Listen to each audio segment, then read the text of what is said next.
7h35, horário de Brasília. Nós vamos ao vivo agora a Washington. O novo presidente eleito dos Estados Unidos, Donald Trump, afirmou que vai revogar todos os decretos que ele considera radicais da administração de Joe Biden, que está terminando hoje. Isso vai acontecer imediatamente após ele assumir o cargo, não é, Eliseu Caetano? Bom dia para você. Aqui, 7h36 da manhã. Oi, Colombo, muito bom dia para você, para a Lívia e para todo mundo que acompanha o Jornal da Manhã. Tô rindo porque tá um frio, mas tá um frio, Colombo. Olha, aqui na Costa Leste, nesse momento, 5 horas da manhã com 36 minutos e a temperatura aqui em Washington, na capital americana, agora, menos 11 graus Celsius. Tá muito frio, viu? Tô congelando aqui, mas na política continua quente, sobretudo por conta aí das muitas entrevistas que estão sendo concedidas pelos próximos conselheiros de Donald Trump, que assume hoje como 47º presidente dos Estados Unidos, para o seu segundo mandato não consecutivo, como a gente sabe. As solenidades, porque são muitas que acontecem simultaneamente, praticamente em toda a cidade, tiveram suas ordens alteradas por conta das baixas temperaturas. Mas mesmo assim, uma multidão rumou aqui para Washington, a taxa hoteleira está altíssima, a cidade está lotada de gente querendo ver e participar desse momento histórico aqui nos Estados Unidos. Então, vamos por parte. Primeiro, a solenidade começa daqui a pouquinho, a partir das 8 horas da manhã, Donald Trump, pelo horário local daqui, 8 horas da manhã aqui, portanto 10 horas da manhã aí no Brasil, né, pelo horário de Brasília. Donald Trump já vai estar no Capitólio para fazer o juramento. Geralmente ele pega ali uma Bíblia, que pode ser uma pessoal dele ou uma utilizada por algum ex-presidente que ele queira, de alguma maneira, mandar um recado, né? Olha, meu governo vai ser parecido com o dele. Geralmente é assim que eles fazem. Não se sabe ainda qual a Bíblia que ele vai usar para fazer esse juramento, debaixo, obviamente, da Constituição americana também. Daí, em seguida, ele vai para a rotunda do Capitólio para a solenidade de posse efetiva. Essa solenidade ia acontecer do lado de fora, como é tradição, né? Geralmente acontece ali naquela parte oeste do Capitólio, debaixo das escadarias. Aliás, aquelas escadarias que a gente viu nas cenas do ataque e invasão ao Capitólio em janeiro de 2021, é ali, naquele mesmo lugar, que geralmente acontece, mas por conta do frio não vai ser lá não, vai ser dentro do Capitólio, portanto, menos pessoas vão acompanhar essa solenidade por lá. Depois, Donald Trump deve parar para um almoço, é o almoço inaugural, com a presença de líderes do Senado e também da Alta Câmara de Representantes, os deputados, né, e convidados especiais. Em seguida, ele faria um desfile, tradicionalmente em carro aberto, pela Pennsylvania Avenue, que vai ali do Capitólio, até a Casa Branca. Esse desfile também foi cancelado de acordo com as autoridades, porque frio de novo. O frio não vai permitir. E aí o que a equipe de Donald Trump fez? Alugou o Capital One Arena, que é um ginásio grande, que pode receber ali 20, 30 mil pessoas, e lá vai ser feita, então, esse encontro de Donald Trump pela primeira vez, falando como presidente efetivo, né, efetivado dos Estados Unidos. A cidade também está debaixo de uma forte, além nevasca, né, frio pra caramba, esquema de segurança. Há mais de 25 mil agentes espalhados pelas regiões, pelos bairros daqui de Washington, D.C. Por exemplo, a gente está a pouquíssimas quadras do Capitólio e não conseguimos chegar lá em um lugar que a gente tivesse uma vista. Por quê? A cidade está literalmente com os prédios públicos cercados, mas cercado mesmo. São cercas como se fosse de arame farpado, sem ter ali, obviamente, a farpa,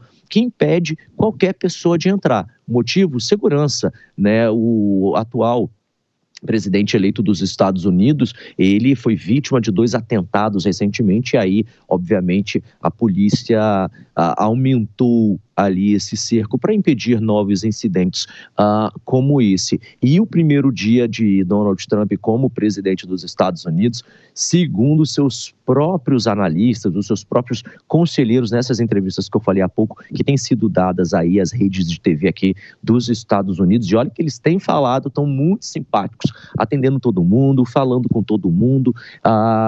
Pelo que parece, pelas falas deles, vai ser um dia daqueles na Casa Branca, viu? Cheio de ordens executivas. Donald Trump pretende assinar uma avalanche de ordens executivas que vão desde o não banimento do TikTok, aliás, o que ele pediu ontem, né, para as empresas não tirarem o aplicativo do ar, que ele vai conversar com os chineses da ByteDance, até, por exemplo, a questão da imigração, que ele pretende deportar os imigrantes indocumentados que têm registros criminais. A gente vai seguir daqui, acompanhando tudo. Hoje o dia só está começando, Rafael Colombo, e ao longo da programação da Jovem Pan News, a gente vai atualizando tudo, minuto a minuto, dos bastidores ao clima aqui na capital americana. Eu volto com vocês aí no estúdio, espero que esteja quentinho, viu, Colombo? Pelo jeito não, previsão indica frio. Vai melhorar um pouquinho, mas vai continuar muito frio. Eliseu Caetano daqui a pouquinho volta ao vivo, direto de Washington, com todo o nosso time mobilizado para uma cobertura histórica. Deise Ciocari, é parte do enredo político do governante que entra, seja ele quem for, muitas vezes, especialmente quando é oposição, aquele que está saindo, desfazer muita coisa que foi feita para dar um sinal, né? De olha, cheguei, as coisas a partir de agora funcionam assim. Tem desde a herança maldita, a forma como Lula se referia ao legado de Fernando Henrique Cardoso, agora os decretos radicais que vão ser extintos por Donald Trump, sem muita novidade, né? Rafael, isso faz parte da política, né? Mostrar que o governo anterior não foi bom para que você tenha um capital político para poder fazer alguma coisa, né? A questão do amigo e inimigo, que a gente fala, né? O outro é o inimigo a ser combatido. Isso é o normal da política desde que o mundo é mundo, né? E eu queria até falar sobre essa questão da posse do Trump em relação à pré-posse que a gente viu ontem, né, Rafael?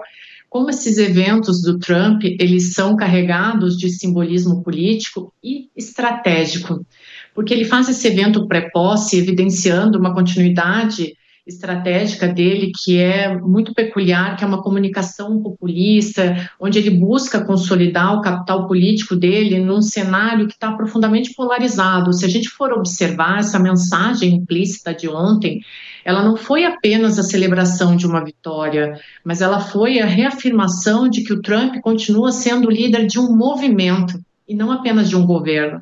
Então, quando ele faz todo aquele espetáculo que a gente viu ontem, a gente percebe ele se posicionando não como um presidente que foi reeleito, né, mas como um líder de um movimento que volta para a América, né. Então, essa narrativa dele, Rafael, ela amplia o alcance da influência dele para além das fronteiras formais do cargo presidencial, né? Ele extrapola esse cargo presidencial, ele se torna realmente um líder, né? Então, esse último comício do Trump antes da posse não é somente uma celebração, né? É algo muito estratégico, muito pensado numa demonstração de força política e de continuidade estratégica. É impressionante como ele faz isso muito bem.